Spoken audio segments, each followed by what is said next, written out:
Bonjour à toutes et tous, je suis ravi de vous accueillir aujourd'hui pour le podcast Les athlètes de l'entreprise. Je suis Gwenaël Cinquin, dirigeant de l'ODEL et créateur de Campus Club Formation, qui est un programme de formation et d'accompagnement dans les domaines des activités physiques et cérébrales, au service du développement personnel et de la performance en entreprise. Et ben, dans ce podcast aujourd'hui, j'ai l'énorme plaisir d'accueillir David Gauthier. David, qui est un ancien joueur de haut niveau et maintenant entraîneur de haut niveau. Et il va passer la grosse demi-heure qu'on va passer ensemble maintenant. Donc bonjour David. Bonjour. Je suis ravi de t'accueillir pour ce podcast. Euh, Merci pour l'invitation. c'est sympa que tu prennes un moment pour décoder l'entreprise, le sport. Tu as été à la fois joueur, à la fois entraîneur, et tu es entraîneur aujourd'hui, donc ça, tu vas pouvoir partager toute cette expérience-là. Alors, même si je connaissais déjà quelques dates, te connaissant, et ben voilà, tu m'as envoyé la fiche de tout ton parcours avec tout ce beau parcours à la fois de joueur et d'entraîneur. Donc, tu as démarré au Centre fédéral à Paris, hein, à Je l'INSEP. démarre quand même à Cholet, À mais Cholet, voilà. je suis parti. J'ai quand même démarré à Cholet sur les équipes de jeunes et après je suis parti effectivement au centre fédéral à Paris. Ok. Donc, tu es revenu à Cholet, par contre, après ce parcours-là à l'INSEP. Et donc, tu as été Cholet Basket entre 98 et 2001. C'est là, d'ailleurs, qu'on a eu l'occasion de se croiser.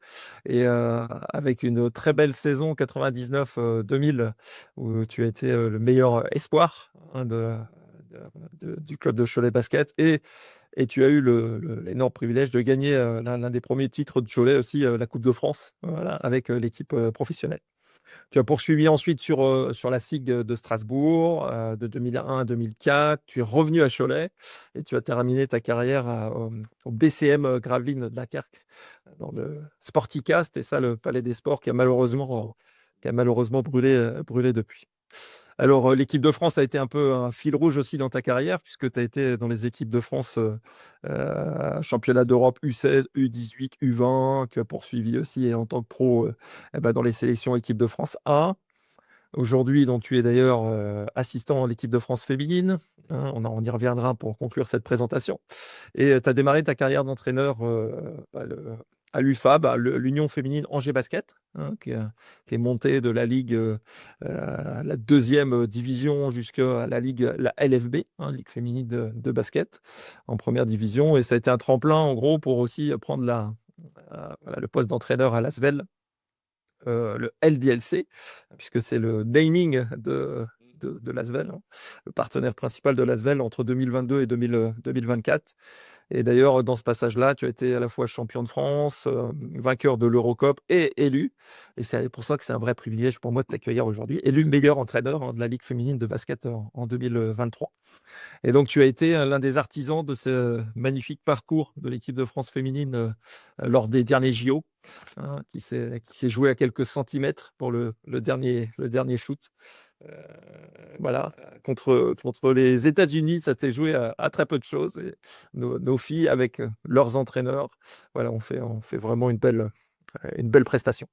C'était un énorme souvenir, hein. C'est vrai que ces JO à Paris, c'était quelque chose d'exceptionnel, mais ouais, c'est toujours la petite boule au ventre quand on en parle, parce que c'est beaucoup de positif, mais c'est quand même une frustration parce qu'on aurait pu marquer l'histoire. Bah, voilà. Alors, vous l'avez déjà presque marqué en étant une très belle médaille d'argent, même si ça s'est joué à très peu de choses contre les Américaines. Et c'est vrai que la France fait partie des meilleures nations mondiales, hein. C'est une vraie chance qu'on a en France. Et c'est vrai que le basket français, 650 000 licenciés en France, et voilà, je crois qu'il y a quasiment 40% de ces licenciés sont des filles, hein. C'est-à-dire que le basket en France est aussi beaucoup un sport féminin. Et avec les succès qu'on lui connaît, auxquels tu as participé. Alors, les 5 thèmes qu'on va dérouler là dans les 10 douzaines de questions que j'ai préparées pour qu'on puisse aller analyser, vu de ta fenêtre, le thème, hein, qu'on a choisi, c'est manager comme un coach, les secrets du leadership sportif au service de l'entreprise, hein, ta vision à toi qui fréquente aussi les sponsors, les entreprises aussi pas mal au fil de ta carrière. Donc, comment les méthodes des entraîneurs de haut niveau peuvent inspirer les dirigeants et managers qui vont écouter ce podcast. Et donc, les 5 thèmes qu'on a choisis, on va dire sous-thèmes ou points importants dans le thème principal de la transposition du métier de coach au métier de manager en entreprise. C'est un coach inspirant. Bah, comment on peut devenir un coach inspirant? Comment on peut gérer de la motivation et de la performance sur le long terme? Euh, Comment transformer l'échec, hein? Le basket est très anglo-saxon. Il y a beaucoup de joueurs et joueuses américaines qui viennent avec leur culture bah, de l'échec, parce que pour eux, c'est un non-sujet. Ça fait avancer l'échec. En France, la vision est un petit peu sans doute différente. Prendre des décisions stratégiques sous pression, ça c'est aussi un thème important parce que bah, dans le quotidien des entreprises aujourd'hui, avec toutes les évolutions digitales, le monde de plus en plus rapide auquel sont confrontés les managers et dirigeants, bah, il faut prendre des décisions et bah, comment on peut prendre les bonnes décisions sous pression. Et dans un match, évidemment, il y a des temps morts, des choses qui permettent d'essayer de prendre les bonnes décisions de stratégie de jeu. Et enfin, comment créer une dynamique collective. Donc, merci encore, David, pour voilà, te prêter au jeu de ces questions. Et première question pour ouvrir le débat sur le leadership inspirant, c'est euh, le coach doit avoir une vision forte hein, pour son équipe, évidemment, pour pouvoir entraîner tout le monde. Mais comment il arrive concrètement voilà, à emmener tout le monde sur le projet commun? Bah, je dirais dans un coach, déjà, ce qui va être important, c'est le projet qu'il veut mettre en place. Donc, et ça, c'est la même chose en entreprise. Quand on définit, il faut définir un projet, des objectifs précis. Et moi, dans le cas du coach, déjà, ça commence par le recrutement, en fait. Et les collaborateurs qu'on doit amener avec nous, déjà, il faut choisir des gens qui soient animés et qui puissent rentrer dans ce projet. Et puis derrière, on leur vend, on leur explique où la vision qu'on a des choses, la vision qu'on a du management, la vision qu'on a de où on veut emmener l'entreprise ou le club, où on veut emmener tout simplement aussi après, moi, la joueuse ou le joueur. Parce que on est maintenant aussi dans un monde où les gens vont d'abord regarder ce qui les intéresse personnellement. Et c'est ça le grand changement des dernières années. C'est qu'avant, on voulait que les gens s'adaptent à l'entreprise ou à l'équipe. Maintenant, je dirais qu'un manager doit plus s'adapter à la personne qui va recruter presque que celle-ci s'adapte à l'entreprise. Et ça, c'est vraiment un élément du management qui est capital. Donc moi, je dirais, pour répondre vraiment clairement à la question, c'est d'abord, il faut connaître la personne qu'on a en face, il faut lui vendre le projet qui est en adéquation avec son projet personnel et le projet collectif de l'équipe. Et puis derrière, ça roule. Mmh. Donc fixer, si je comprends bien, c'est à la fois fixer les objectifs, fixer, connaître, hein, c'est le mot que tu as employé aussi, connaître la personne, quoi. Faire le bon recrutement, voilà, faire le bon casting, hein, comme on dit. Voilà, scouter, hein, comme on dit au basket, la bonne personne, l'observer et puis en connaître un peu plus pour aller dans la bonne direction, la direction de l'équipe, quoi. Tout à Et fait. Souvent fait une erreur et je vois pour côtoyer des fois le monde de l'entreprise ou à travers des amis qui me parlent de comment ça se passe dans leurs entreprises, on sous-estime l'importance de connaître la personne qu'on a en face et du recrutement. Des fois, on recrute, on se dit là, oh, bon, ça devrait le faire. Non, il y a une chose qui est sûre, on ne change pas les gens. On peut les faire évoluer, on peut les faire avancer, si déjà ils ont envie, parce que s'ils n'ont pas envie, on ne pourra rien faire. Et donc, prendre du temps et s'attacher à connaître la personne. Et nous, dans un monde où on vit quand même énormément ensemble, on va partager aussi des émotions très fortes, dans les deux sens, positifs comme négatifs. Si on ne connaît pas la personne, on ne peut pas être sûr qu'elle va s'adapter à notre projet. Mmh. Et comment justement, j'imagine connaître la personne et probablement l'étape suivante, une fois qu'elle est recrutée dans l'équipe, elle ou il est recruté dans l'équipe, c'est comment établir la confiance et maintenir cette confiance un peu dans le long terme. Ça, c'est un des points aussi essentiels il faut on peut dire croire au coach ou voilà, suivre son leader, ou, voilà, qui peut être le coach ou autre, mais comment on établit cette confiance-là dans la durée? Je pense que la première des choses, déjà, c'est quand justement on vend son projet qu'on veut mettre en place par rapport aux valeurs du club, aux valeurs de l'entraîneur. Derrière, il faut respecter. C'est la première des choses. Donc pour moi, le respect, déjà le respect sur tout un quotidien, le respect de la personne, qu'on s'aime ou qu'on s'aime pas, il faut avoir le respect. Puis après, nous, en tant que manager, en tant que coach, on doit respecter ce qu'on dit. Parce qu'à un moment donné, si là, on commence à dévier et qu'on change le discours, là, c'est compliqué. On peut réévaluer des décisions. Moi, la dernière fois que j'ai vendu des projets, je leur ai dit, moi, j'ai envie d'aller là. Mais par contre, peut-être que on va mettre 3 ans. Peut-être qu'on mettra un an. Donc, au fur et à mesure, il y a des étapes intermédiaires. Et ça, il faut en parler. Parce que notre vision qu'on a, on n'est pas sûr d'y arriver tout de suite. Maintenant, c'est pas pour ça qu'on va mentir à la personne ou qu'on va faire. Et je trouve que pour garder cette relation, c'est quelque chose de primordial, quoi. C'est respecter ses engagements, même dans les moments difficiles. Et aussi de jalonner, hein, c'est ce que tu expliques, jalonner le parcours, quoi. Pour donner confiance, c'est aussi jalonner. Oui, parce qu'il y a toujours des étapes intermédiaires. On y reviendra tout à l'heure, mais c'est vrai que l'erreur est quelque chose de fondamental et on doit l'accepter. Mais en attendant, on ne peut pas sanctionner toutes les erreurs parce qu'actuellement, sinon les gens, ils n'auront plus d'initiative personnelle. C'est sûr, c'est sûr.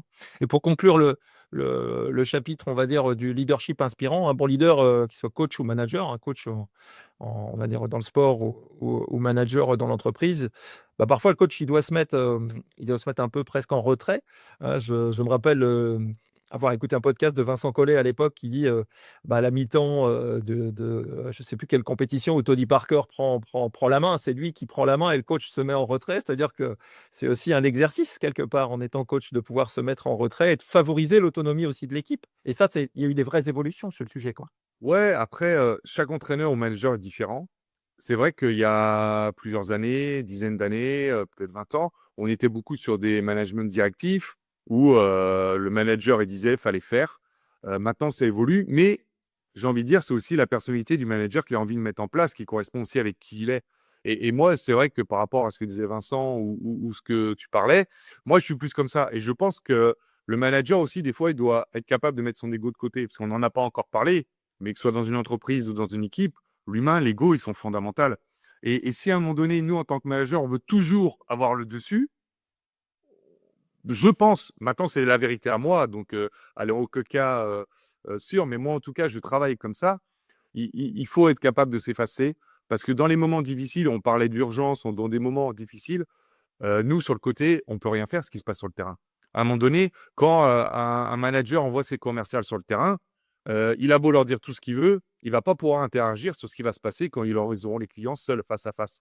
Donc, dans certains moments, justement, si on veut voir aussi comment il réagit, il faut être capable de leur laisser cette action et qu'ils prennent cette autonomie, aussi cette confiance de pouvoir prendre l'initiative tout seul et pas de toujours être complètement guidé par un manager omniprésent. Qu'ils aient l'autonomie, hein, on revient, bon, voilà, à ce Oui, thème-là, l'autonomie. ouais, puis surtout au-delà de l'autonomie, parce qu'on parle d'autonomie, mais moi je dis aussi qu'il soit naturel, parce que pour donner le meilleur de soi-même, c'est quelque chose qui doit venir de nos tripes, et c'est pas quelque chose qu'on va pouvoir forcément toujours changer ou articuler comme on veut. Maintenant, je pense que le meilleur commercial, c'est celui qui vend avec son cœur et qui croit dans son produit, qui va le faire. Moi, j'ai une expérience personnelle où avec ma femme, on tenait un commerce. Ma femme, elle est zéro formation commerciale. On avait un commerce, elle croyait dans son produit, elle aimait son produit. Fallait qu'elle aide en vente, elle vendait à 70% de réussite, là où on embauchait des personnes soi-disant commerciales qui vendaient à 20%. Parce qu'elle, juste, elle croyait, elle connaissait son produit et elle y allait. Et ça, c'est quelque chose qui est fondamental, de laisser ressortir le naturel des vendeurs ou le naturel des employés, des joueurs, des joueuses. Parce que c'est dans ces moments-là, dans les moments difficiles, c'est l'instinct, le réflexe qui surgit. OK, et ça fait complètement sens avec le deuxième thème qu'on avait prévu d'aborder sur la motivation et la performance, hein. Ouais. Heu, Quand tu es entraîneur, bah, une saison, voilà, elle dure longtemps, hein, ça démarre, voilà, au mois d'août, on va dire, dans le basket, pour se terminer au mois de mai, juin, selon les compétitions. Mais comment on arrive à, on va dire, maintenir la motivation, et garder des collaborateurs engagés sur la durée? C'est souvent difficile. C'est pour ça qu'il faut toujours mettre des étapes hein, dans les objectifs. Mais aussi, il faut réussir à créer la motivation. Et l'évolution d'aujourd'hui fait que la motivation elle est souvent intrinsèque. Donc, il faut réussir tout le temps à stimuler, ben, moi, les joueuses ou dessous. Mais malheureusement, je dirais malheureusement parce qu'on reste dans un sport collectif, mais on doit d'abord les stimuler par quelque chose qui leur plaît individuellement. Il y a 10-15 ans, ou même ma génération, et j'ai eu le cas une fois avec une joueuse, où ma génération, nous, ce qui comptait, c'était la gagne. On voulait gagner un match. Notre prestation personnelle passait au second plan. Pendant longtemps, ça a été aussi des fois une différence entre les gars et les filles. Mais de nos jours, la motivation intrinsèque est primordiale et est passée au premier plan. Ça veut dire que maintenant, quelqu'un va d'abord vouloir son épanouissement personnel au détriment même des fois de la victoire. Alors, personne va, d'une manière flagrante, le reconnaître, mais en tout cas, c'est une réalité. Si on gagne, moi je suis arrivé, on est à 10 victoires de suite, j'ai 3 personnes qui jouent moins, qui n'ont pas de ballon, par exemple, comme on dit au basket, se plaignent. Mais on gagne 10 matchs de suite, donc tout le monde devrait être heureux. Non, c'est pas la réalité. Maintenant, ces mêmes personnes ont brillé, mais on perdait, bah, elles avaient le sourire la semaine d'après. Donc en fait, c'est ça aussi. Il faut aller toujours éveiller cette motivation intrinsèque par un entretien régulier. Il y a beaucoup de communication à avoir. Il faut, notamment chez le management féminin et dans les entreprises, c'est la même chose. Il faut leur dire 90% de positif en permanence. Donc, en fait, il faut toujours, la motivation, on va l'avoir aussi par la reconnaissance qu'on peut amener, par flatter, par dire que c'était bien et toujours éveiller ses sens de, en fait, de qu'est-ce qui se passe au quotidien et de le valoriser. Mmh. La culture du positif, hein, voilà, qui est une culture dont on a du mal à s'imposer en France, mais en tout cas, c'est ce que tu décris là, d'être positif, dans le pilotage des entretiens des différentes personnes que tu peux, animer, quoi, quel Ouais, que ce tout à soit dans le fait. sport ou dans l'entreprise. Voilà. Pour Et après, alors après aussi, le deuxième point, c'est dans qu'est-ce qu'on met en place au quotidien. Donc nous, par ouais. exemple, c'est dans les entraînements. Mmh. Eh ben, pour casser, il faut casser les routines, faut toujours amener quelque chose un peu de nouveau, parce que cette motivation, au fil dans la fatigue, au fil des relations, elle peut s'effriter. Moi, quand je vois une entreprise, Mmh. trop souvent, des fois, les gens restent toujours dans leur bureau. Par exemple, ce que par l'intermédiaire de ta société avec Jean-François, Ouais. des trucs de cohésion. euh, Déjà, les gens ont fait sortir un groupe de travail de son cadre. De Juste l'entreprise. ça, quel que soit le contenu de ce qu'on va faire, ça pourrait être aller à un resto, d'aller manger, d'aller quoi que ce soit. On met les gens dans un autre contexte. Et ça, c'est garder la flamme animée d'une équipe aussi. Et ça, faut pas oublier qu'il faut casser les routines et il faut entretenir aussi l'épanouissement personnel de tout le monde. Mmh mh. Et comment instaurer alors pour clore ce chapitre-là sur la culture, de la gagne, hein, on parle dans le sport de la culture de la gagne, hein, tu dis, je perçois dans ce que quand tu présentes là, c'est tu dis, il y avait une culture de la gagne de l'équipe, maintenant il y a de la gagne peut-être un peu plus individuelle. Heu, voilà, comment tu arrives à jongler entre ces 2 cultures de la gagne, bah, pour, gagner, hein, comme en 2023 où tu gagnes, 3 titres, voilà, un titre individuel en tant que meilleur entraîneur et puis Oui, plus oui. collectif avec l'équipe. Comment tu arrives à instaurer ça, cette culture-là de Ben, la gagne? en fait, c'est là toute la base qu'on parlait tout à l'heure du recrutement, du projet qu'on met en place, il est clé. Parce que cette année-là, qu'on gagne, on a une équipe qui est très forte, c'est évident. Mais on a une équipe aussi avec énormément d'ego et aussi beaucoup de joueuses qui veulent être la leader ou le leader. Donc, et dans un groupe, c'est pas possible. On peut avoir deux, trois leaders, mais avoir des joueuses, avoir quasiment 6 ou 7 joueuses qui, dans n'importe quelle équipe, seraient l'option numéro un, il faut réussir à mettre tout le monde autour d'un projet. Et pour ça, eh ben, c'est là qu'il faut dire, ben, donner les règles, mettre son projet en place et aussi être assez malin pour certaines personnes, leur faire comprendre qu'elles vont être importantes, mais peut-être pas dans le rôle qu'elles l'attendaient. Et pour réussir à, ben, en fait, on vend, hein, on vend son projet, on essaie de faire adapter au fur et à mesure. On sait que ça plaît pas toujours, mais on fait. Et après, c'est là où on dit toujours qu'un groupe est sur toujours un fil. Parce que chaque décision peut faire basculer dans le négatif ou peut faire basculer vers quelque chose de plus positif. Donc, de l'entretenir, c'est déjà de bien clarifier les choses et après d'avoir une vraie idée de ce qu'on veut faire. Et après aussi, il faut laisser cette autonomie et laisser réguler aussi, des fois, tout simplement par son groupe, surtout quand il y a un groupe qui a beaucoup d'ego. S'il y a un groupe où il y a beaucoup moins de convictions personnelles, il y a beaucoup moins de vécu, c'est un groupe jeune, c'est un groupe qui est inexpérimenté, là, le manager va peut-être prendre plus de place et c'est là qu'est l'important d'être capable tout simplement de s'adapter. Et nous, dans le métier d'entraîneur, la première chose, c'est l'adaptation. Et c'est pour ça que je disais, des fois, mettre son ego de côté. Des fois, il faut être plus présent, des fois, il faut être moins. Mais c'est pareil avec ses collaborateurs. On gère un staff aussi. Et tout le monde a besoin, à un moment donné, de se sentir aimé, d'exister aussi. Parce que c'est des choses à une nouvelle génération qui sont très importantes. Mmh, mmh mh. Sentir rêver, tout à fait aussi et toujours, hein, l'axe, c'est ce qui ressort, en fil rouge, hein, dans ce que tu dis, c'est une direction, quoi. C'est-à-dire, il y a un projet, il y a une direction, il y a un recrutement. Le recrutement, il est adapté à cet objectif. Il y a des objectifs intermédiaires et donc et c'est le 3e thème, il y a aussi des échecs. C'est-à-dire qu'à un moment, on perd des matchs, il y a des joueurs qui se blessent aussi dans le sport. Il y a des et ça arrive aussi malheureusement dans l'entreprise. Il y a des gens qui courent, qui quittent, les parcours, quels qu'ils soient, ou sportifs ou pour un échec ou des échecs. C'est voilà, comment, un manager peut, à partir des échecs, en rebondir, quoi? Déjà, c'est au début, c'est de montrer que on accepte l'erreur. Mmh. Parce que avant l'échec, il va y avoir des erreurs. Ouais. Et aussi, c'est parce que le sport, pour moi, c'est aussi l'école de l'erreur. Mmh. À un moment donné, on peut pas réussir quelque chose tant qu'on n'a pas échoué ou tenté plein de fois. Donc, c'est géré parce qu'il y a quand même beaucoup de gens qui sont exigeants avec eux-mêmes et justement qui ne tolèrent pas de pas réussir. Mmh. Donc, pour accepter un échec, déjà, il faut, ou en tout cas, rebondir, pour aussi tout mettre en place pour pas avoir l'échec, il faut déjà commencer à la base. Ça veut dire s'entraîner, et puis répéter, et puis faire. Après, dans la gestion d'une saison, moi, c'est ce que je dis. Tout à l'heure, on dit on vend un projet. Des fois, ça va bien se passer, des fois, ça va mal se passer. Et ça, il y a des faits qu'on ne peut pas contrôler, et ça sera ni la faute du collaborateur, donc de la joueuse ou du salarié, ou ni la faute du patron ou de l'entraîneur. Des fois, c'est juste que ça ne matche pas. Et ça, il faut l'accepter, et c'est surtout dans ces moments-là pour le gérer. Parce que des fois, on ne peut pas changer. C'est-à-dire qu'au bout de 2 mois, on a vu que ça va être très compliqué. Mais on a encore 10 mois à faire ensemble. On a un CDI, on ne peut pas le casser. La boîte a les problèmes, on peut pas, la personne ne veut pas partir. Et c'est dans ces moments-là qu'il faut aussi de l'honnêteté, de se dire, oui, c'est difficile, mais aussi c'est ni ta faute ni ma faute, mais comment on peut faire pour gérer cette situation d'échec pour, mine de rien, finir notre saison et dans 10 mois, ne pas perdre notre temps.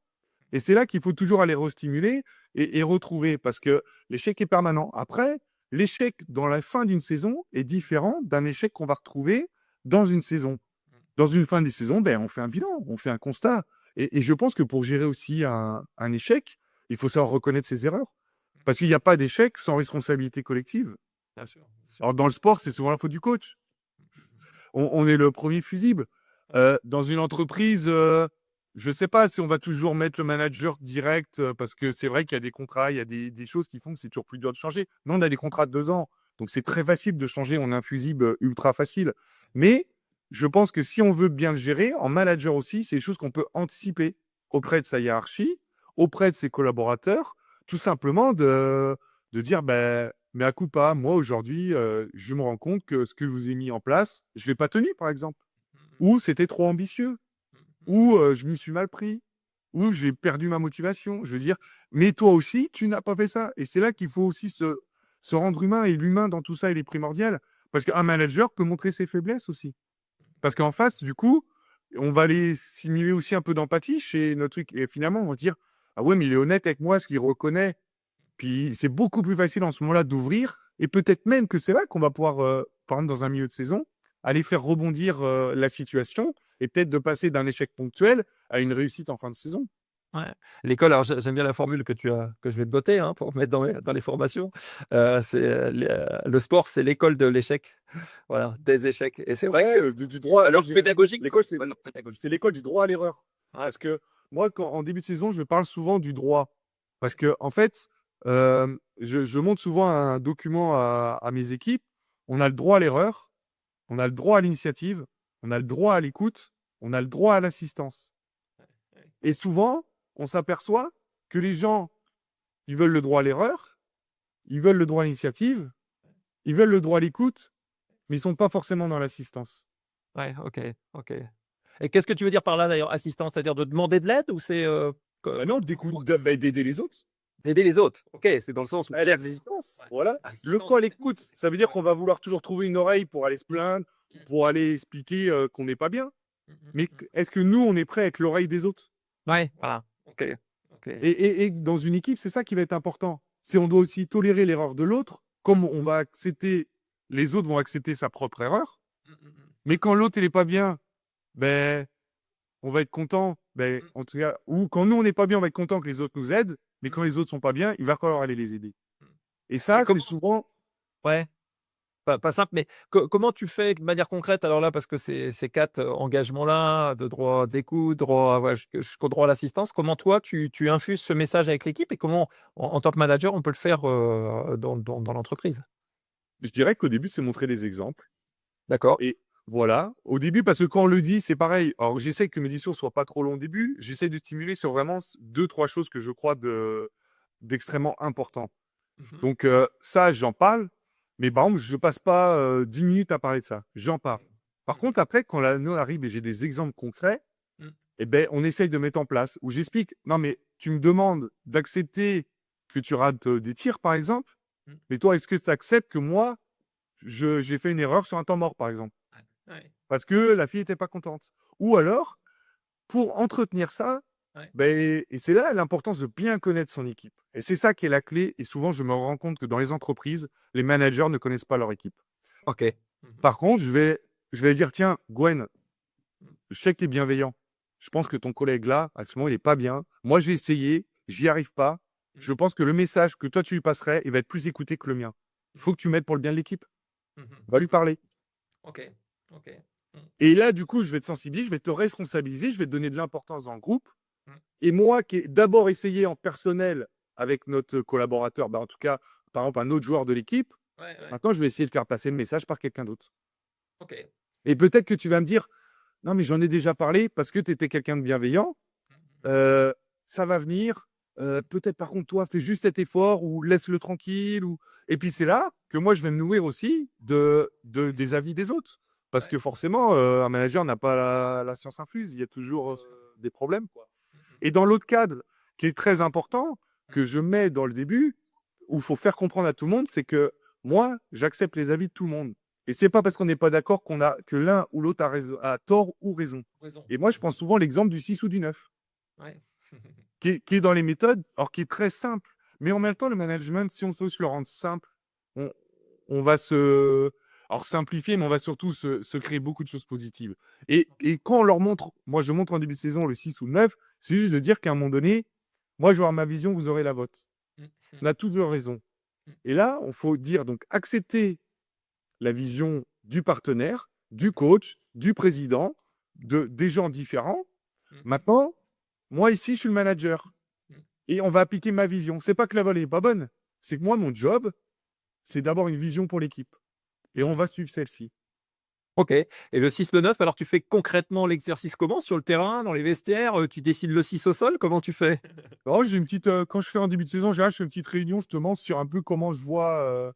Des fois, des fois, je le faisais en une fois, des fois en deux fois. Un côté très sportif et tactique. Et des fois, juste un côté sur comment moi je veux que mon groupe y vive, lui-même, en Ok. fait.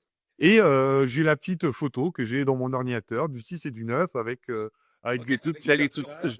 Ouais, Voilà. t'es accent croisé. Bah, c'est quelque chose de bien. Est-ce qu'il y a un échec, toi? Tu dis, si tu regardes dans ta carrière, soit d'entraîneur ou de joueur, mais est-ce qu'il y a un échec qui t'a fait beaucoup progresser dans ta vie professionnelle et comment c'est transposable peut-être dans l'entreprise? Oui. Euh, une année, on monte pas avec. On a une belle équipe avec Angers. On joue l'objectif de remonter immédiatement après être descendu de Ligue Féminine à Ligue 2, donc de remonter. Et on va au bout, hein. On a une bonne année. Pareil, il y a beaucoup d'ego, il faut manager, mais globalement, ça vit bien. Après, il y a les blessures dans l'année qui font que les rôles ont pu être réévalués. Et dans ce moment-là, par exemple, j'avais une joueuse primordiale, même ma capitaine. Et ben, elle est blessée 6 mois à un moment de la saison. On approche des playoffs. Et malheureusement, mais c'est pas parce qu'elle est blessée, mais on se met à faire une série de victoires où on perd plus. Mais attention, on perd pas parce qu'elle est pas là. Il y a quelque chose qui s'est créé tout simplement parce que aussi, moins il y a de gens, ben, plus on sollicite les autres, ils sont plus responsabilisés, ils prennent confiance. Ça aurait pu être n'importe quelle joueuse et que ça se passe. Mais sauf que quand cette joueuse revient, elle a un statut et la réintégrer est difficile. Et à un moment donné, mon erreur, c'est que je me suis concentré, je me suis dit, bah, tant pis, je sais que ça va être dur, j'ai tout tenté. Et à un moment donné, j'ai stoppé le dialogue. Et ça, c'est une grosse erreur. Et j'ai appris de ce moment-là, où même si c'est dur des fois, mais dans une relation pour manager ses troupes, ne jamais rompre le dialogue. La communication est tout simplement essentielle. Et souvent, on sait que la personne en face nous critique dans le dos. On sait que la personne en face fait des esclaves. Elle n'a pas envie de jouer pour nous, tout ça. Donc, en fait, ben, le moment de faiblesse que j'ai eu à ce moment-là, c'est de dire oui, bah, tant pis, je vais l'ignorer ou je vais laisser Ouais. tomber. Sauf que cette personne-là, quand on a la balle pour monter, ben, elle a la tête à l'envers. Et elle joue à 10-20% de son niveau réel. Et moi, je lui en veux pas d'avoir joué comme ça. Je m'en veux peut-être à un moment donné de ne pas avoir encore assez insisté. Pas pour forcément lui donner le rôle qu'elle voulait, parce que dans ce moment-là de saison, je ne pouvais plus lui donner ce rôle. Par contre, elle restait fondamentale. J'ai beau lui dire à un moment donné, ben, j'aurais dû encore continuer, parce que dans ces moments-là, les gens négatifs d'un groupe se réunissent. C'est automatique. Et il y avait une autre joueuse qui était un leader négatif. Elles ne se sont pas parlé de l'année. Et nos 3 dernières semaines, elles ont passé leur temps ensemble. Et moi, si j'avais gardé ce contact humain avec elle, je l'aurais peut-être gardé du côté, on va dire. Du bon côté de la force. Voilà, c'est ce que j'allais dire. Voilà, sur le bon côté, pas le côté obscur, justement. Ouais, pas le côté obscur de la force. Ouais, il y a un leadership négatif qui peut se mettre en place malheureusement au Donc, sein. de cet échec, j'en ai retenu un élément, même si des fois, on sent pas la personne en face, on l'aime pas, n'aime pas ses attitudes, quoi que ce soit, ne jamais rompre le dialogue. Et malheureusement, c'est souvent à nous, le manager, d'être plus intelligent et de faire ces efforts-là et de prendre sur soi. De prendre sur soi. C'est aussi une règle en management.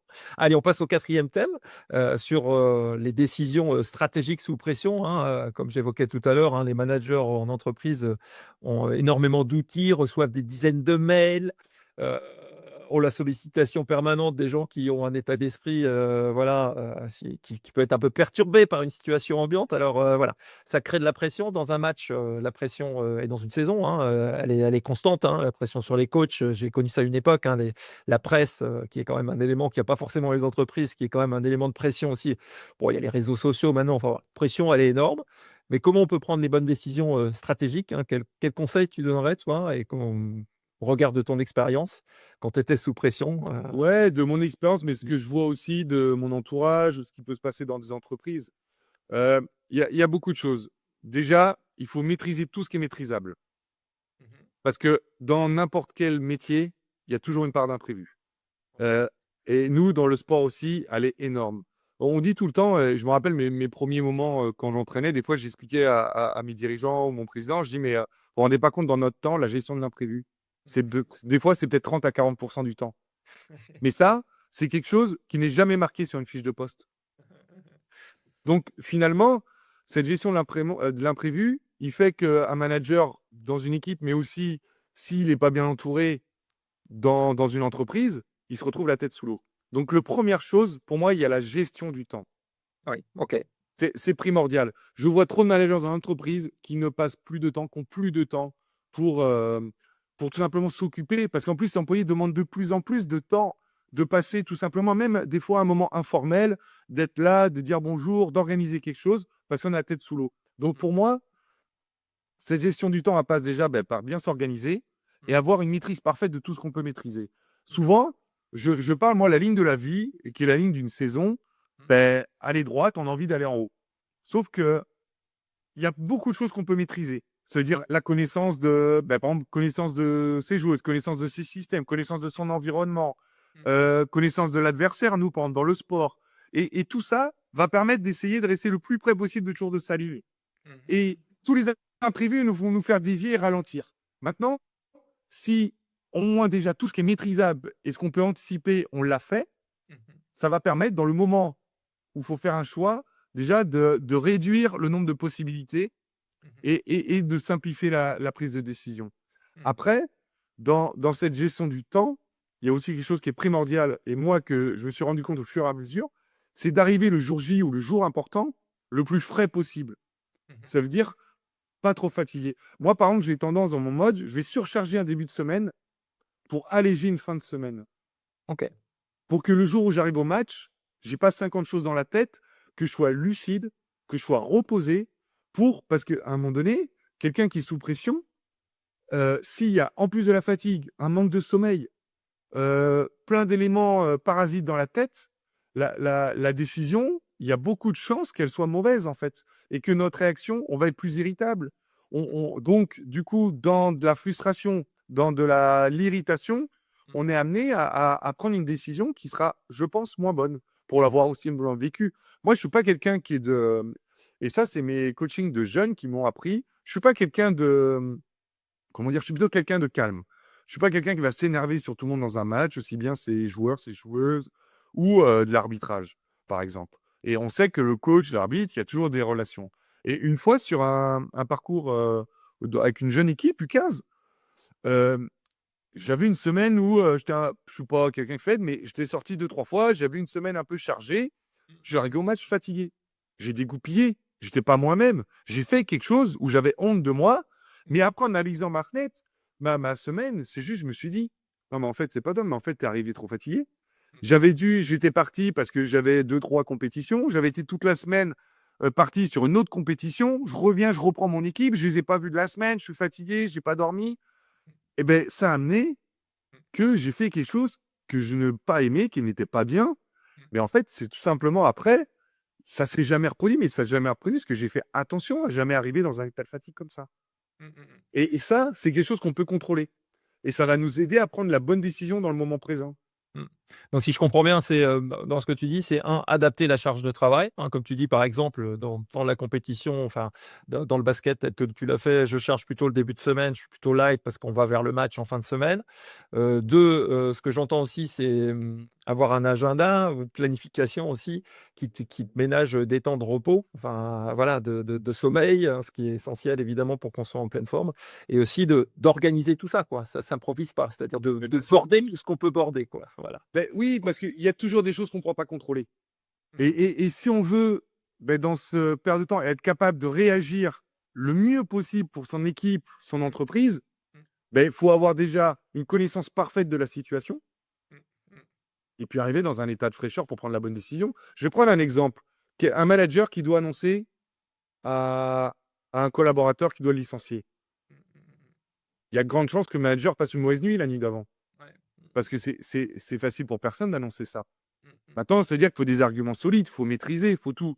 Il Mmh. faut mieux, en amont, bien maîtriser ces arguments et peut-être se dire le dernier après-midi avant, de toute façon, je sais que la nuit, je ne me charge pas de plein de boulot ou je ne fais pas en tout en dernière minute de trouver des arguments et d'expliquer pourquoi on ne va pas garder. Mmh. C'est la même pareil que quelqu'un, un commercial a une grosse réunion pour vendre un gros projet qui coûte des millions. Mmh. Mmh. Si c'est le soir à minuit, il y en a qui travaillent comme ça. Mais dans du temps, et puis on prend de l'âge, Mmh.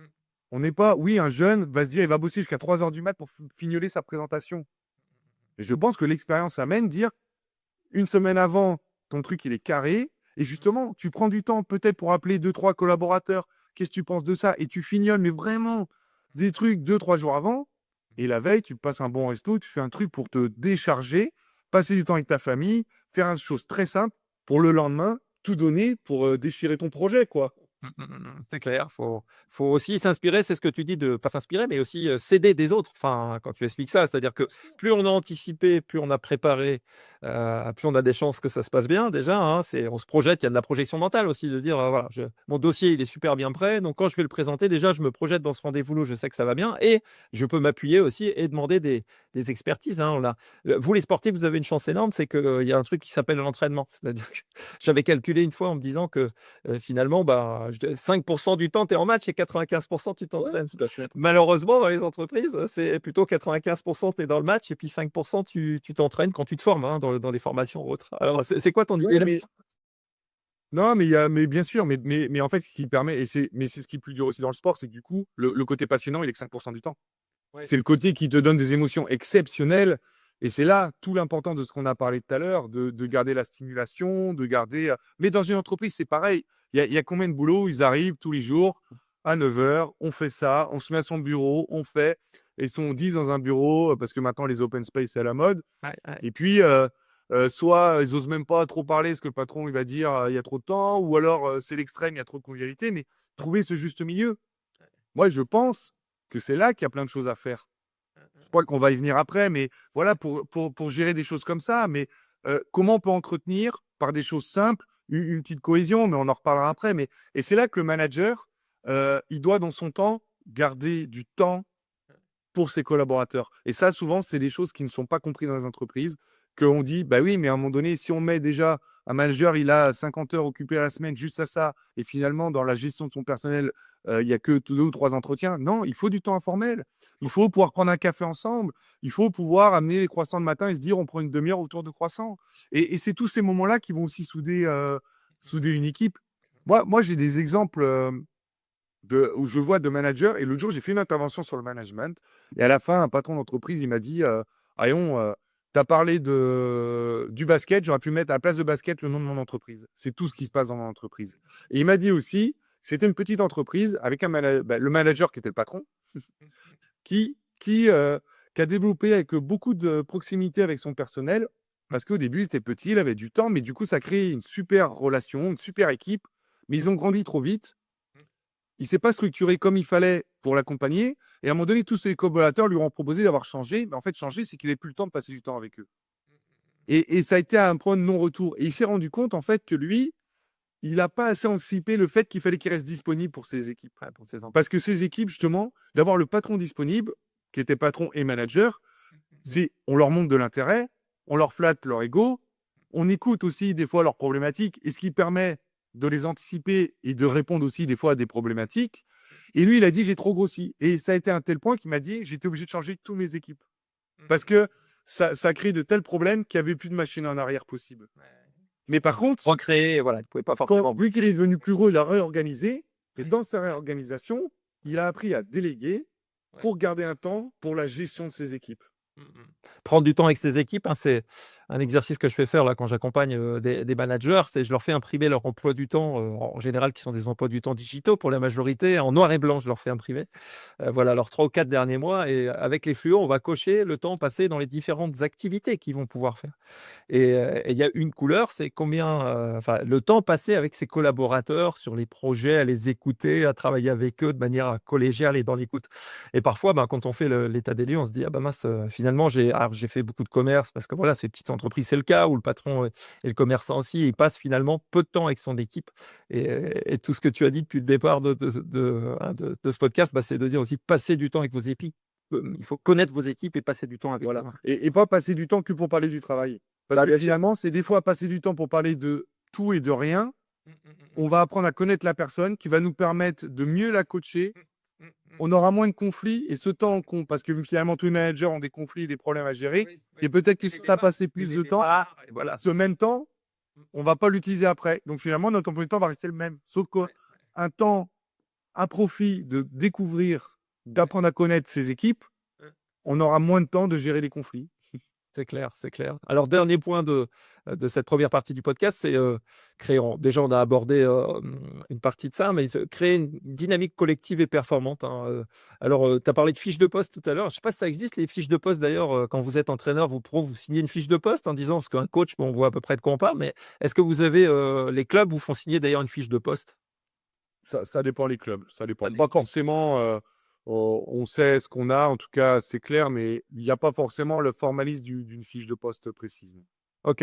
Et alors comment justement, les définitions de fonction, alors qu'on est dans l'entreprise, beaucoup d'entreprises d'une certaine taille, bah, ont ces fiches de poste et comment avec chacun sa mission, hein, chacun évidemment a sa définition de mission pardon et comment, on arrive à au-delà de ça, à filer un rôle précis, mais aussi, que les gens dépassent leurs prérogatives, on va dire ça comme ça. Comment on les emmène à se dépasser dans au service de l'équipe? Ben, je pense que déjà, pour avoir le dépensement de soi, il faut avoir l'épanouissement. Donc, on Ouais. part de la base, et ce qu'on parlait dès le début, c'est faut les faire rêver dans le projet. Faut que tout le monde y trouve son compte et prenne du plaisir dans ce qu'il fait. Parce qu'à un moment donné, si on stoppe de les faire rêver, on rentre dans de la routine. Ouais. Et ça, c'est compliqué. Donc, la première chose, c'est que tout le monde doit être à l'aise dans ses baskets. Ouais. Et pour ça, ben, il faut bien choisir les postes et mettre les gens aux bons endroits. Ouais.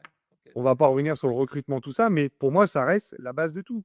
Ouais. On peut pas, dans une cohésion d'équipe, alors il y a beaucoup d'avis différents. En tout cas, moi, j'ai le mien, à tort ou à raison. Une cohésion, on ne l'invente pas. On pourra faire tous les exercices. Si on met des gens qui sont absolument pas compatibles ensemble ou trop, on pourra faire tout l'exercice, faire venir tous les professionnels de la cohésion, tout ce qu'on veut. Quand ils vont se retrouver ensemble, ils ne sont pas capables d'avoir la même traduction verbale ou le même dictionnaire, ça ne passera pas. Donc, ce recrutement et cet assemblage de personnes, il est déjà fondamental. Moi, ce que je dis après, c'est que par contre, on peut entretenir. C'est-à-dire que si la cohésion ne se fera pas avec ce groupe parce qu'il est mal construit, ou à l'inverse, la cohésion est naturellement bonne, quoi qu'il arrive, il faut entretenir. Ça veut dire que si elle est mauvaise, il faut au moins entretenir ce qu'on a. OK. Ouais. Mmh. Pour pas que ça soit pire. Mmh, mmh, mmh, mmh, mmh. Si elle est bonne, eh bien, il faut l'entretenir pour la garder. Et ça, pour moi, l'entretenir, c'est faire des choses simples au quotidien. Et moi, le mot simple, c'est un mot qui est primordial dans le management. Parce que des fois, j'en entends trop, ils viennent, mais moi, on veut m'apprendre la vie, on veut m'expliquer tout ça, des trucs, les beaux discours, les beaux trucs. Mais finalement, juste un peu de bonne honnêteté, un bon projet, connaître la personne en face, lui donner le rôle qui convient à ses compétences, à ses envies. C'est pas compliqué. À partir du moment où on veut juste pas changer les personnes, pas réinventer ce que c'est du management ou du commerce ou un métier. Et ça, c'est une approche je pense aussi, de bienveillance, de simplicité et de pas vouloir se croire plus fort que tout le monde, quoi, quand on est manager. Et moi, des fois, j'ai tendance à dire ça. Et donc, dans entretenir une bonne cohésion, ben, moi, des fois, je dis à mes équipes, bah, déjà, les anniversaires, on fait un petit truc. Par contre, attention, on sait que les gens, ils ont déjà passé toute la journée au travail, ils n'ont pas forcément toujours envie d'aller refaire un resto le soir.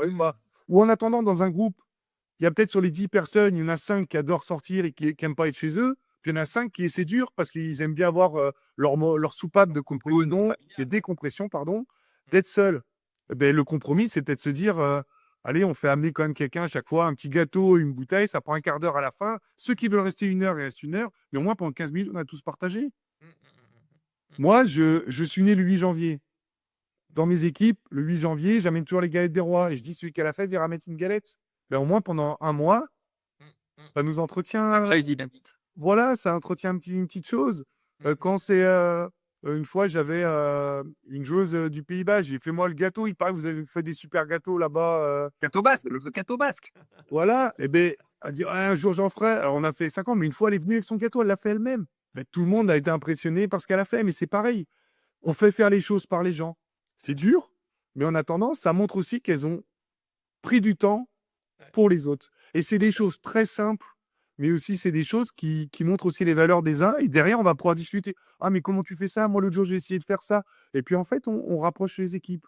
Et dans les entreprises, on a tendance à rentrer dans la routine et faire peu de choses. J'ai un autre exemple aussi concret que j'ai entendu des fois de quelqu'un d'entreprise, justement faire une cohésion à l'extérieur. Souvent, les équipes au début, oh, fait chier, ça nous prend une journée, j'ai beaucoup de boulot. Souvent, les gens, ils y vont un peu à reculons, quoi. Et puis à la fin de journée, bah alors, c'était comment? Oh, c'était sympa ce qu'on a fait, on a passé un bon moment et tout. Eh ben, je pense que dans les entreprises, et c'est pas toi qui vas dire le contraire, parce que vous faites des belles choses, des belles initiatives pour booster les entreprises à sortir aussi. C'est pas le contenu qui va faire la différence, c'est juste qu'on a mis les gens dans un autre contexte. Ouais. Même si Ailleurs votre, que dans leur bureau, ailleurs que dans leur usine ou dans leur atelier. même si votre contenu il est très bon, mais on pourrait juste aller manger un plateau de fruits de mer. C'est quelque chose, on sort les gens de leur bureau. Et c'est dans ces moments-là aussi qu'on crée quelque chose et qu'on explique que ben, j'ai pas forcément les moyens de t'augmenter. Mais je veux quand même faire un effort et moi, je suis quand même prêt à dépenser un peu d'argent pour vous. Euh, des fois, les gens, ah, mais j'ai pas eu assez de primes. C'est pas grave, mais un petit chèque cadeau, c'est pas grand-chose, mais ça montre quand même que on y pense. Parce que on n'est jamais obligé de faire quelque chose. Et notamment un manager, c'est toujours dur de vendre à ces trucs. Mais des regroupements comme ça, des chèques cadeaux, c'est des choses en plus que souvent dans les de nos charges. Alors après, je suis pas spécialisé de tout ça, mais qui coûtent beaucoup moins cher que verser une prime chargée avec toutes les charges et tout ça. Donc, il y a toujours des moyens, pécuniaires ou pas, d'aller stimuler et la reconnaissance de nos collaborateurs. Et c'est toutes ces choses-là qu'on va entretenir la cohésion. Parce que moi, je crois fort que la cohésion reste naturelle et que on peut faire venir n'importe quel, comment on dit, travailleur, on va dire, sur les aspects mentaux, préparateur mental. Bien sûr, ça va amener. Mais si ton groupe, s'il y a deux choses qui peuvent pas se voir, c'est pas les faire mettre face à quelqu'un que ça va changer. Ouais, que ça va changer. Faut faire de la solution, elle vient de l'intérieur. C'est toujours ça. Il peut y avoir des aides extérieures, mais la solution, elle vient de l'intérieur. Cultiver C'est simple. que les gens, Ton mot-clé.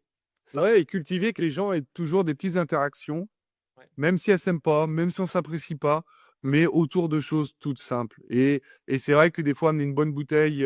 Moi, à Lyon, je suis arrivé, mon staff, j'ai amené 2 menthes pastilles, et je les ai mis dans le bureau, et puis après, des fois, hey, vous venez goûter ce qu'on fait chez moi. Ben voilà, et j'avais dit aux joueuses, moi j'ai ramené des trucs chez moi, le bureau est ouvert, si vous voulez passer. Il y a deux, trois joueuses qui passaient, qui voulaient goûter l'Anjou rouge, qui voulaient goûter le Coteau d'Aubance ou la menthe pastille. Mais c'est des trucs tout simples, mais on met un peu de proximité. Donc, tu aurais pu, ouais, la menthe pastille. Je pensais que tu allais parler du coteau du Léon, coteau de Lebance, plus que la menthe Voilà, pastille. Les deux. en tout cas, j'avais tout apporté, hein.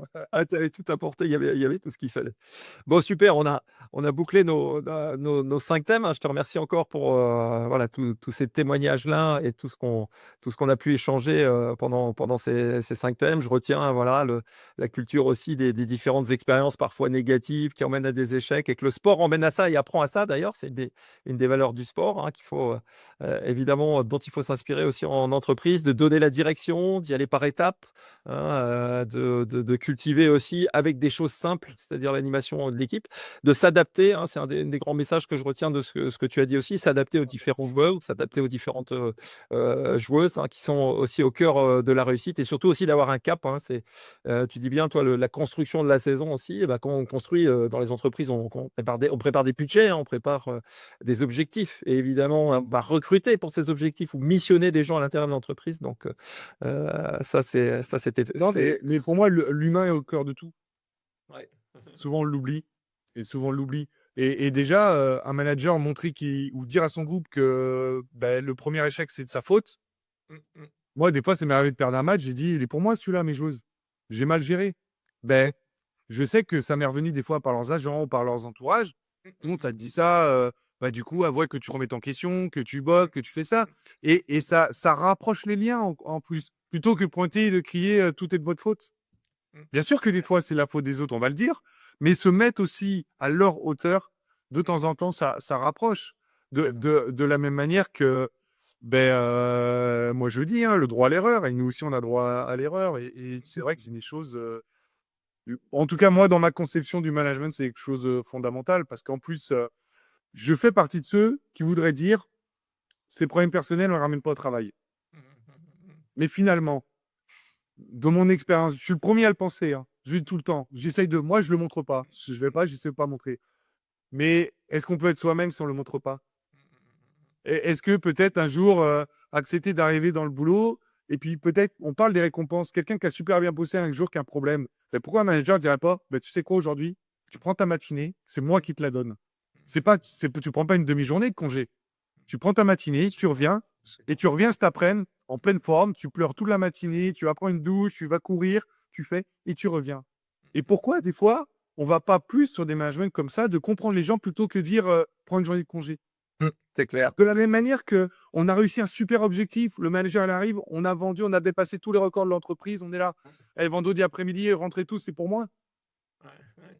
Bah, il y a des managers qui le font, hein, j'en connais, hein. Ouais, ouais, mais je pense. Je pense qu'actuellement, ils sont trop peu, ces managers.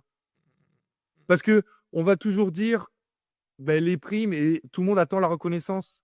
Mais je peux comprendre une entreprise qui a un budget et qu'on puisse pas donner toujours Ouais, la contrepartie financière, et puis, financière que mériterait le collaborateur. Parce que tout simplement, on n'a pas le budget.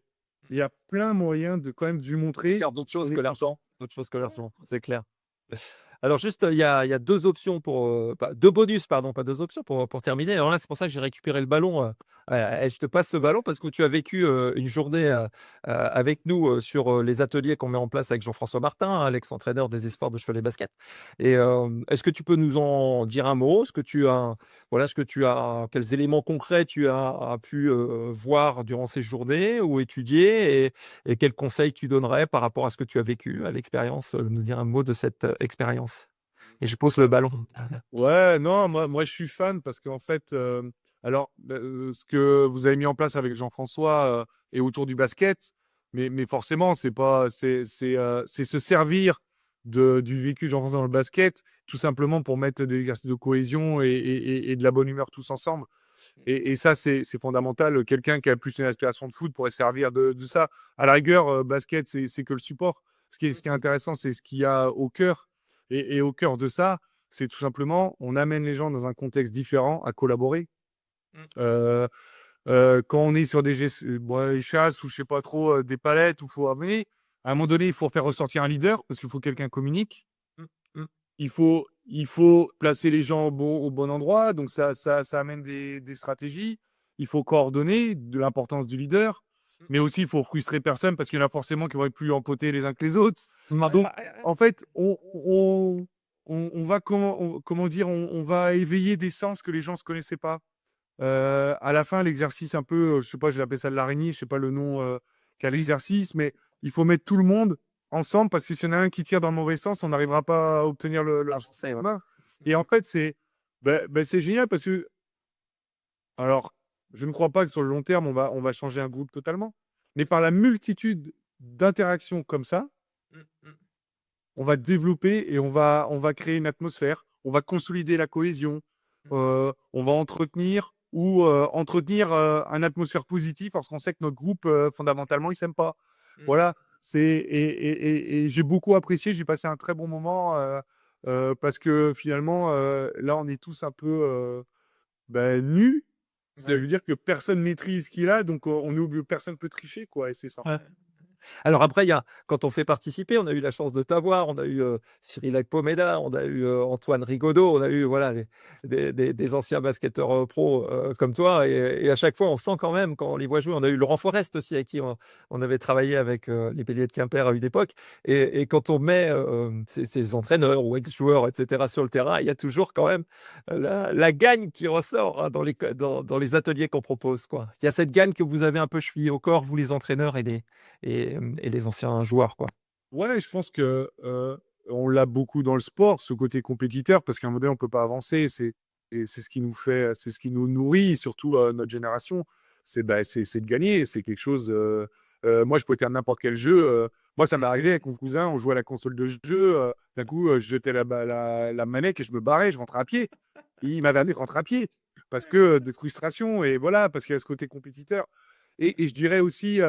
On a ce côté observation, on peut devancer les choses parce que notre fonction fait ça, mais du coup, on peut inspirer aussi des gens à juste regarder par l'observation, par des choses, et puis on peut générer des choses positives. Mais c'est sûr que au-delà de ça, de la gagne, je trouve qu'on passe un bon moment convivial, et c'est ça le plus important. C'est ça l'important, c'est ça l'important. Super, et ça c'était notre premier bonus. Un autre bonus que je te propose, c'est le portrait chinois pour conclure notre échange. Alors, des choses un peu générales dans le choix que je vais te donner, et tu pourras m'expliquer ou motiver un peu le choix que tu vas faire là, dans cette présentation. Et en conclusion de notre échange, alors, si je te dis talent ou entraînement, qu'est-ce que tu préfères, le talent ou l'entraînement? Tu es obligé de choisir, hein. L'entraînement, Ok, parce que une personne talentueuse qui s'entraîne fort, fait une personne d'exception. ok. Et voilà, et qu'à un moment donné, dans un groupe, on n'aura pas que des talentueux, et c'est quand même le travail. Et le besogneux aussi peut des fois surpasser le talentueux, donc non, le travail. Ok, le travail et l'entraînement. Réflexion ou action? Alors, tu as été quelqu'un d'action sur le terrain parce que tu étais joueur. On peut dire maintenant c'est la réflexion, peut-être les deux, j'en sais rien. En tout cas, réflexion. Moi, la réflexion, je suis pas quelqu'un d'instinctif, je suis pas là, j'ai pas l'achat convulsif, je vais aller regarder 10 000 fois les avis, les prix, les trucs. Et je dirais aussi, je remets un petit coup par rapport à ce qu'on a parlé tout à l'heure, mais la réflexion, et c'est pas parce qu'on a parlé des fois de prendre les avis des collaborateurs, tout ça, on a ficelé un projet. Et moi, par exemple, que je vais recruter une joueuse, je vais demander 15 000 avis ou je vais faire quelque chose. Et des fois, une fois, on m'a dit: Ah, mais t'as pas confiance en toi, arrête de demander à tout le monde. Je dis: Non, c'est absolument pas ça. C'est que plus je vais poser d'avis, plus je vais renforcer mon truc et je vais être sûr de moi. Et des fois, Ça va avoir une enrichir, bonne réception. enrichir ma Ouais, position. moi, je vais enrichir. Et puis peut-être au moment de faire un choix, j'aurais fait mon choix avec tous les paramètres. Et moi, je le vois plus comme ça. D'accord. Alors, dans les entreprises, il y a des réunions, des briefs, des débriefs. Dans le sport, il y a des temps morts ou vidéo. Il y a des séances vidéo où on prépare les matchs, et puis il y a des temps morts dans le match. Donc, c'est deux moments différents. Est-ce qu'il y en a un qui te plaît plus que l'autre? Voilà. Hum. C'est compliqué, vidéo, temps mort, mais je dirais quand même temps mort parce qu'on est dans le concret, on est dans l'action, l'interaction. Ok, La vidéo est un fort outil, c'est quelque chose de très important, mais aussi à un moment donné, c'est moins naturel. c'est moins naturel. Alors, la Meilleray, toi qui as joué à la Meilleray, le stade emblématique, hein, il y a un projet d'ailleurs à Cholet pour remplacer cette fameuse Meilleray, ou l'Arena. C'est la Meilleray ou Et l'Arena? la mairie, sans hésitation, simplement parce que, allez, peut-être à partir de 10 ans, je ratais pas un match de Cholet Basket et que j'ai eu la chance après d'y jouer en jeune et puis en pro et de vivre des atmosphères exceptionnelles. C'est vrai que ça fait un peu de bruit à la Meilleray dans ce vieil hangar extraordinaire. J'y étais pas plus tard que mardi et c'est vrai que, bon, on se dit, ils ont jamais mis des sièges tous de la même couleur et c'est incompréhensible, mais bon, ça en fait son charme, on va dire. Ça fait du bruit, ça met la pression sur les adversaires. Stephen Curry ou Antoine Rigaudot? C'est difficile, ça, hein. C'est difficile et je vais peut-être prendre mon joker sur celle-ci. Ah, ok, ok. Non, je dirais le joueur que j'étais, sans contestation, Antoine Rigaudot, parce que comme je dis, à partir de 10 ans, j'étais toujours, et c'était un joueur phare de Cholet. Et puis après, On l'a suivi par tout ce qu'il a fait dans sa carrière. Donc, le joueur que j'étais dirait Antoine Rigaudot, mais le coach que je suis dirait Stephen Curry, parce qu'il révolutionne le basket. Et moi, actuellement, je dois m'inspirer plus de ce qui se passe au présent qu'au passé. Donc, le joueur parle d'Antoine Rigaudot et le coach Stephen Curry parce que il a amené une nouvelle vision de ce qu'est le basket. Et forcément, moi, je m'en inspire beaucoup et je développe un jeu qui va plus avec ça. Ok. Alors, comme on était toujours à Cholet, on va rester un peu dans le Choletais aussi. Alors, c'est peach ou banane le fruit pour ton goûter du matin ou de l'après-midi? Le pitch, parce qu'il est historique et il me rappelle l'enfance, il me rappelle tout ce que j'ai connu. Ouais. Euh, Même si pour mon régime, c'est mieux la banane. ouais, c'est vrai, c'est vrai. Manger des fruits, hein. Voilà. Alors, matin ou soir? Euh, Matin, Matin, matin, je suis un lève-tôt.